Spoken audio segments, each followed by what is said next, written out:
Guys, I saw it. It's alive. It's huge. Look at it. Look at it. It's humongous. I can't believe it. It's alive. It's huge. It's so big.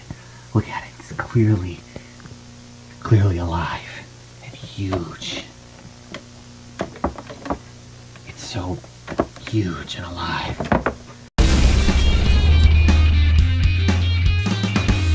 10 Cloverfield Lane stars Mary Elizabeth Winstead as a girl who wakes up in an underground bomb shelter. She discovers she's been taken there by John Goodman, who claims that there is no way they can leave because the air outside is not breathable. So we have this guy keeping this girl captive, or is he actually helping her? Is there really a problem outside? Can the air be breathed? Or is this guy just insane? Either way, this girl has to figure out what's going on. So I'm kind of a gigantic Cloverfield fan. I feel like I'm one of the only people that genuinely loved that first film. I actually don't have much of a visual memory for seeing Transformers in theaters, and that's because the thing I remember most about that night was that crazy trailer for Cloverfield that blew everyone away, it got people talking, and the brilliant viral marketing campaign afterwards that I was hooked on. I remember those days, the heydays of the Cloverfield IMDb message boards. Tons of fun. That film was made in secret, and they somehow did it again. I personally wouldn't call this film a sequel. In fact, I think it would be a mistake to go into this film expecting a sequel. This is a confined, claustrophobic, tension-filled thriller.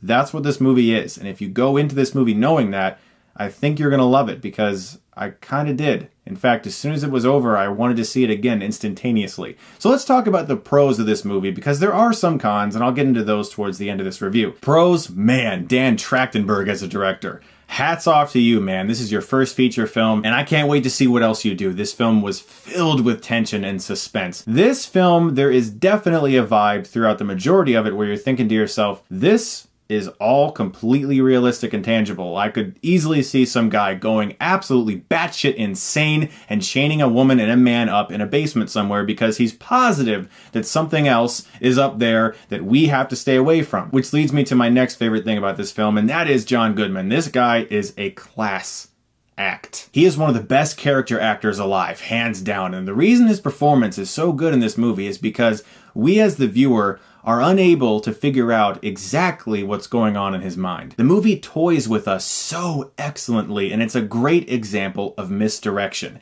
We never really know, is he really insane? Or is he on the level? In one scene, he may appear subtly crazy, but in the next, he's completely rational. You never fully know what's going on in his head, which makes our hero, played by Mary Elizabeth Winstead, constantly on edge, and she gave the best performance I've ever seen from her. And one of the things that I adored about her character is that she's not an idiot. She's really smart. She's really clever. Usually in horror thrillers like this, you're screaming at the screen, you're dumb. Why are you doing that? Stop. Don't go in there. Don't go over there. Just pick up that thing. Do the thing that we know you should do, but you're not doing. Not in this film. She is ahead of the audience. The film wisely presents small clues in just brief shots, or perhaps a small line of dialogue, a book on a shelf, maybe someone's former profession, and you start to connect things and you realize, oh shit, as does our main hero. She's terrific. I loved her as a protagonist. She was a lot of fun to root for, and you can actually root for her because she's smart. The other guy that's trapped down there is played by John Gallagher Jr., who gives a really good performance. They did attempt to give him a backstory in one scene to kind of flesh him out, but he is unfortunately that character that doesn't get the attention the other two characters do, and so he's not very compelling. The film is really about Mary Elizabeth Winstead and John Goodman, and these two facing off, and what really is going on there. Because we don't really know. And that's one of the things I loved about this movie is the fact that you walk into it not knowing anything. Thank goodness. Now, in such a small and confined location, your average director might have a hard time coming up with new ways to make each scene interesting. Not the case here. There's always something to be concerned about. There's always a new direction to every scene in which you feel on edge. And that is awesome because you really are very limited in this film in what you could actually do, at least for the majority of it. Now, I do have some cons, and one of them is that I'm not entirely sure the use of the Cloverfield name in the title was warranted, because there isn't much to connect it. In fact, there's really only one line in the entire film that I could sense that there was some connection. It's not necessarily a spoiler for this movie, but it is a spoiler, if I explain it, for the last film. So after I give my grade for this movie, I am going to discuss this one line, and if you don't want any spoilers at all, even the most mild one for this film, it does, however, spoil the first. I'll wait until after I give my grade. So what I'm saying is that some fans may go to this movie disappointed because the Cloverfield monster doesn't really have anything to do with this movie. It's just a movie about captivity, and it works brilliantly. I mean, it's a great thriller. I loved this movie, and I want to see it again right now. But some people who want to see a raging monster or something along those lines could be disappointed with this movie. Also, there is a third act reveal that I, of course, will not ruin for you, and it did feel rushed. It does come up very fast, and it sort of leaves you going like, whoa, like that was just really abrupt. And it worked for me after some thought. While I was watching it, I was like, I don't know about this. But I sat down, I took a lot of notes, and I thought about the movie, and I thought about things that were said previously in the movie. I thought about sounds that I heard previously in the film. I thought about small hints that were given by certain characters in the film. And I realized that it might be a first viewing problem. One of those things where when you see the movie for the first time, you don't know what to expect, and then you see what the film is building to, and it's sort of like you have to process it. You really have to think about it. And after thought, I appreciated it even more. And that is the only issue I have with J.J. Abrams' marketing. I love the fact that you never know anything, but it always creates an expectation, and that expectation can sometimes make you really dislike a film because you create these godlike, heavenly expectations in your head because you really don't know what his films are about, or films that his production company are involved in. His mystery box, as he calls it. It's a brilliant marketing technique, but sometimes when you see the film, you're like, oh, well, that wasn't exactly what I expected. Don't go into this movie with any expectations. Expect a fun thriller that is actually very scary on a human level, very small, which is a huge plus because usually sequels or prequels or reboots within a franchise think, well, we have to make it huge this time because the last one was this big.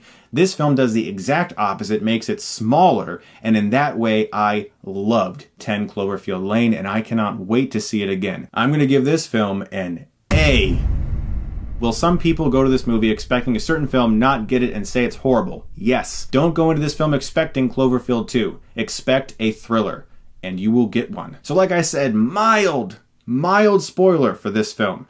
Heavy spoiler for the first Cloverfield. So if you've never seen the first Cloverfield, just, I'm about to say some shit here.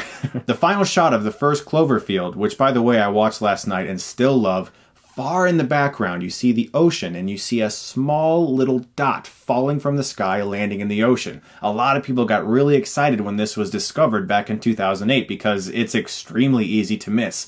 This is a satellite. Now apparently that satellite is what disturbed the Cloverfield monster from its sleep in the ocean. That's like the big Easter egg of the first Cloverfield movie, and apparently the reason the Cloverfield monster arose from the ocean, that satellite. In this new film, John Goodman mentions that his previous profession involved working with satellites. That's the only connection I can find, which is very minor, and it might not even be a connection, but I do find it very coincidental. And it has to mean something, because rarely is anything ever put in a J.J. Abrams production that specific if it doesn't mean something. Guys, those are my thoughts on this film. Do check it out. I do think it's worth your time. I appreciated the effort these filmmakers made. Also, I just want to thank everyone who bought my book. I'm seriously just blown away. You guys are amazing, and I owe you so much thanks. I do want to mention, in case for some who perhaps are in a different country who are not able to get the book, the ebook is currently available on Amazon. So that's cool for you guys if you still want to read it in some way on the internet. And just thank you so much for buying that. It really means the world to me. It was a dream come true. Please stay tuned this Sunday because my friend John Flickinger, aka the Flick Pick, and I are about to ravage Superman 4: The Quest for Peace. You guys are the best. Thank you so much as always for watching. And if you like this, you can click right here and get Stuckmanized.